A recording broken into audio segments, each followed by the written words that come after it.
कहानी के छठे भाग में साथियों पिरमा को पटवारी पकड़ करके ले गया है और वहाँ उसकी बहुत पिटाई हुई है, जिसकी वजह से गोमती को उसे छुड़ाने के लिए अपना सब कुछ दांव पर लगाना पड़ा। पटवारी के यहाँ से पिरमा को छुड़ाकर गोमती घर ले आई है। अब कहानी के 7वें भाग में गोमती के संघर्ष की नई दास्तान। कुछ दिनों में पिरमा के स्वास्थ्य में कुछ सुधार दिखाई देने लगा। गोमती के घाव भी धीरे धीरे भरने लगे। एक दिन शाम को दूसरों के खेत पर काम करके थकी हारी लौटी थी कि खिमुका की लड़की हरली दौड़ती हुई आई। तुम यहाँ बैठी क्या कर रही हो बुजू? हमारे अखरोट वाले खेत के पास पिरमदा को ये सब मिलकर पीट रहे हैं। मैं बकरी लेकर घर आ रही थी तो तेजुदा कह रहा था इस साले को मार कर यहीं गधेरे में चेप जाते हैं। इतना सुनना था कि गोमती बावली से खेतों ही खेतों भागी। पीछे पीछे कुन्नू भी भागा। अंधेरा कुछ कुछ घिराया था। अभी अभी झमाझम बारिश हुई थी, इसलिए मटियाली पगडंडी पर बहुत ही कीचड़ था। पानी पत्थर सब पार करके गोमती पेड़ के पर पहुंची तो वहां शोरगुल मचा हुआ था। गीली जमीन पर पिरमा कटे हुए केंचुए की तरह तड़प रहा था। कलेगा उसे बेरहमी से दनादन पीटते जा रहे थे। कमीने, इसीलिए तुझे गाय डंगरों को चराने भेजा था। आलू के सारे खेत चौपट करा दिए। मैं आज तेरा खून पी के रहूंगा। ये क्या कह रहे हैं? गोमती हाँफती हुई चिल्लाई। क्या मार डालेंगे इनको? कलिका ने गंदी सी गाली दी। फिर गोमती की माँ का संबंध अपने बैल से जोड़ते हुए बोले, बड़ी आई बलिस्टर की बच्ची, तुझे भी आज इसी में मिसा दूंगा। बेशरम डांट, पता नहीं सारा दिन कहाँ कहाँ घूमती फिरती है। गोमती गीली जमीन पर से पिरमा को उठाने के लिए झुकी ही थी कि तेजुआ ने उसकी बाह मरोड़कर दूर खेत में औंधे मुंह पटक दिया। इस साले के कारण आज हमारी सारी फसल चौपट हो गई। क्या इसीलिए इस मिड़गुआ को भेजा था कि कमल ओढ़ के सोया रहे? गांव भर के डंगरों ने सारे खेत रौंद दिए, एक भी हरा बोर नहीं बचा। अब के मुझे माफ कर दो, इनका कसूर। गोमती तन पर लगी गीली मिट्टी हाथ से पोंछती हुई नीच स्वर में बोली, कुछ दिनों से इनको जर बुखार आ रहा है। रात में कपकपी छूटती है। टोल आ गई होगी इसलिए उठ नहीं पाए।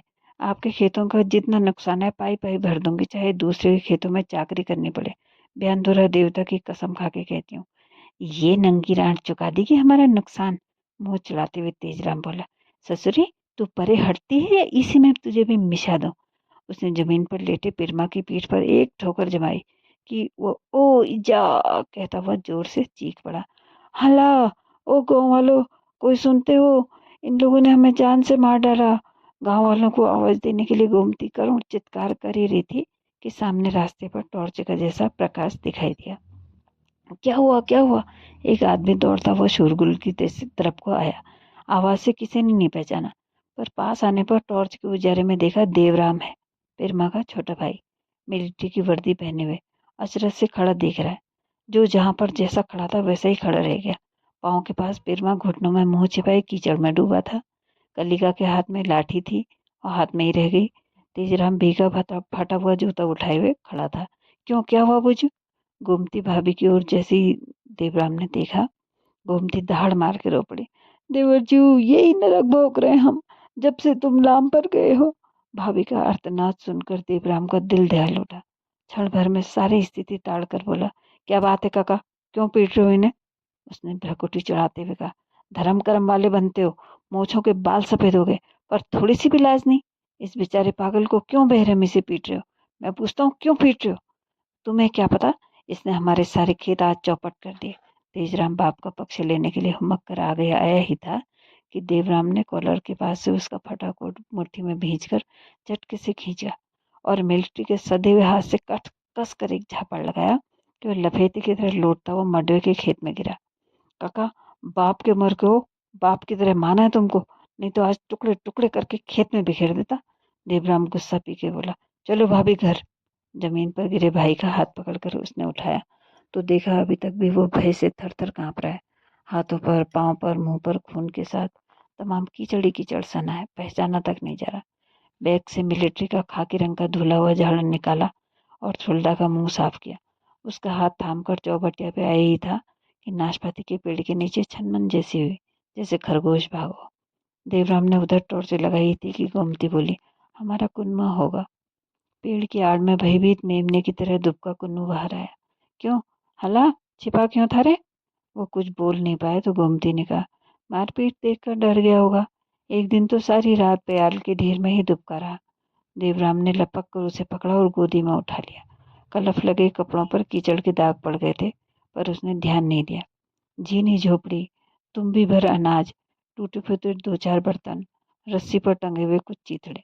घर वैसा ही था जैसा लाम पर जाते समय छोड़ गया था। पत्नी के गुजर जाने के बाद उसने विवाह नहीं किया। पहले गोमती हर पत्र में विवाह की बात लिखा करती थी, पर धीरे धीरे सब छूट गया। कलकोट, भिंगराड़ा, रौतियोड़ा, भौरा, कितनी जगहों से बात उठी थी, किंतु उसने सबको ठुकरा दिया। गोमती कभी जिक्र करती तो कहता क्या रखा है बुझू, मेरा तो मन ही बदल गया है।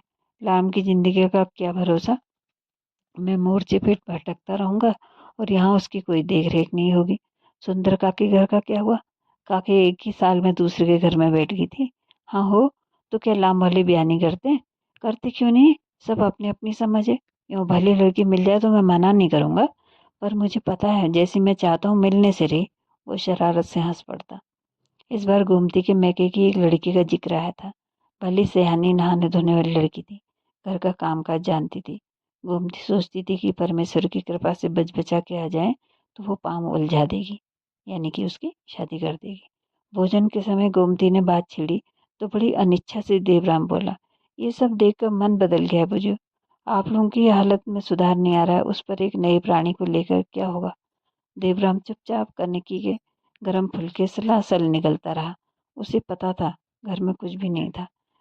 खिमुखा के घर से पैंचा लाए हैं आटा, कल बाहर कहीं मजदूरी करके चुका देंगे।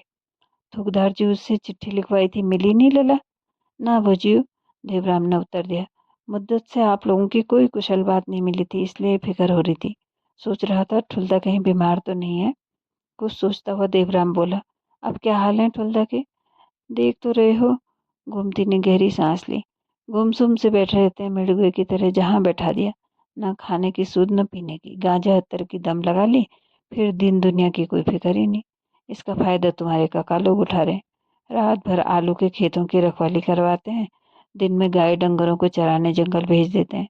मैं मना करती हूँ तो बन काटी उठा के मेरा सिर काटने को आते हैं। आज देख लिया युद्ध, निठोर है निठोर पत्थर। इन पर हाथ उठाने जैसी भी कैसे लगती होगी उनको, जब तब धमकाते रहते हैं। गोमती ने अपनी अंगड़ी उछेड़ कर दिखाई पीठ, देखते हो ऐसे हत्यारे हैं। देवराम सन्न रह गया, देर तक कुछ नहीं बोल पाया। भोजू की पीठ पर पड़े नीले नीले डोरे देखकर आंखों में खून चनक आया। क्या करूं भोजू, मैं इनकी खाल उधड़ देता, गोली से भून देता, पर कुछ ऐसा ज्ञान आ गया है कि हाथ उठ नहीं पाते। काका है, बाप की ठौर पर ठहरे, बस यही विचार रास्ता रोक लेता है। ये तो है निरे भुस, जानवरों से भी गए गुजरे, क्या हम भी वैसे ही हो जाएं। देवर का चेहरा देख गोमती देखती रही निर्निमेष। जूठे हाथ धोने के बाद देवराम बक्से की चाबी ढूंढने लगा। जेबी टटोलता हुआ बोला, भोजू ठुलदा का कभी इलाज इलाज नहीं कराया। क्यों नहीं, सब कुछ करा है देवर जी, झाड़ फूंक किया, दवाई पताई की, घोड़िया डॉक्टर का भी इलाज चला। घूमती का वाक्य पूरा भी नहीं हो पाया था कि देवराम ने टोका, तुम्हारा भी जवाब नहीं बोलजो। घोड़िया डॉक्टर तो जानवरों का इलाज करता है, आदमियों का नहीं। हम जानवर हैं ही कहाँ देवर जी। गोमती ने तनिक गंभीरता से कहा, मैं बयान धुरा बीच कह रही हूँ।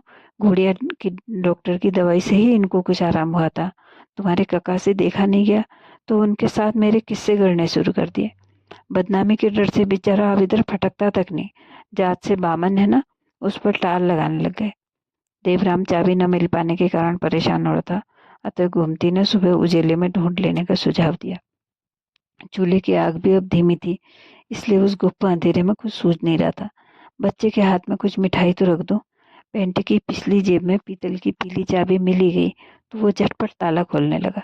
टनकपुर मंडी से खरीदे गए पेड़े उसने प्लास्टिक की सफेद थैली से निकाले और एक कागज पर बिखेर दिया। कुन्नू दोनों हाथों से मिठाई मुंह में ठूंसने लगा। गुमती ने भी कुछ चखी। 4-5 पेड़े ठुल्दा के हाथ में रख दिए। देर तक वैसे ही पड़े रहे तो देवराम ने झकोरा, ठुल्दा देख क्या रहे हो, खाओ। ठुल्दा पता नहीं किस दुनिया में थे। टप टप 2 बूंदे गर्म पानी की आंखों से फिसलकर पेड़े पर जा गिरी और पिरमा रोता रहा। सुबह धौंकनियां चल रही थी, जगह जगह लोहारों के आफड़ धड़क रहे थे। गरम लाल लोहे के टुकड़े पर घन की भारी चोट पड़ती तो चारों ओर चिंगारियां सी फूटने लगती। अपने आंगन में ही बैठा रहा वह, किसी से गांव में मिलने भी नहीं गया, मिलने का मन ही नहीं था। धूप में मिलिट्री का कंबल बिछा करके वहीं पड़ा रहा। घर की हालत इतनी बदतर हो कि उसने सोचा भी नहीं था। झोपड़ी की मरम्मत करवानी है। जाड़ों में जब बर्फ गिरेगी तो ये बेचारे कैसे रहेंगे। मायावती के मुफ्त अस्पताल में ठुलता का इलाज कराना है। शरीर में कुछ ताकत आने पर शायद दिमाग भी ढंग से काम करना शुरू कर दे। पोखरी के थोकदार का पुराना कर्जा है। ब्याज के कुछ रुपए तो चुकाने ही होंगे, नहीं तो मेरे जाने के बाद इनको तंग करेंगे। गजार के 3 तलाव खेत काका के यहाँ गिरवी पड़े हैं। वही छूट जाते तो उनकी खाने पीने की समस्या हल हो जाती।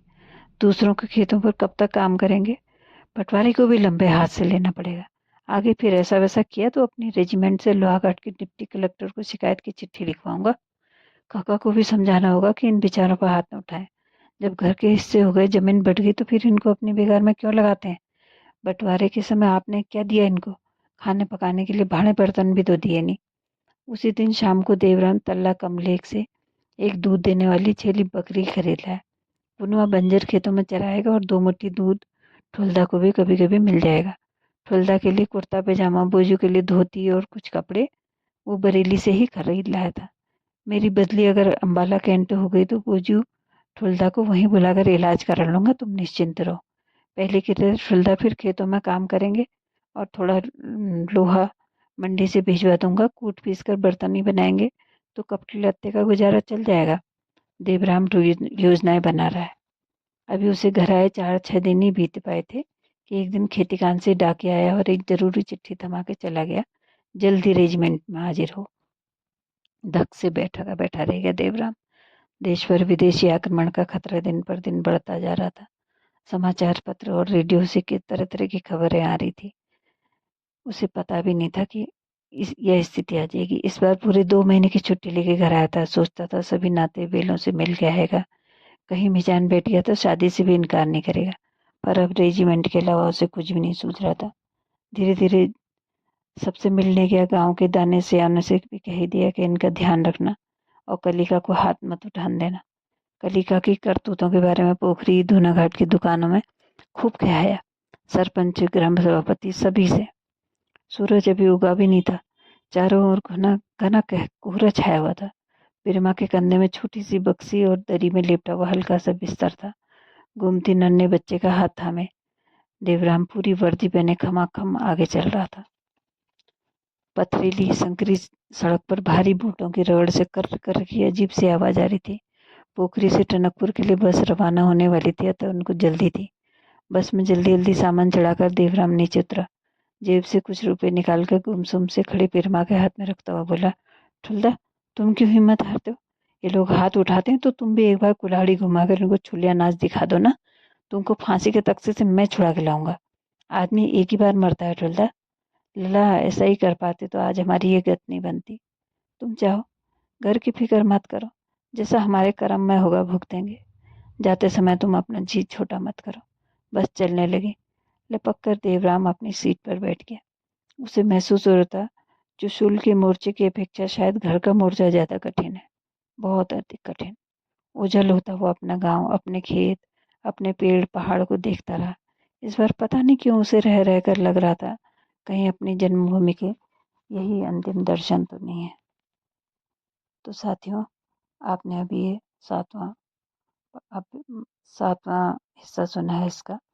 अब 8वें हिस्से में हम कलिका के बारे में और पिरमा के बारे में नई बातें सुनेंगे। धन्यवाद।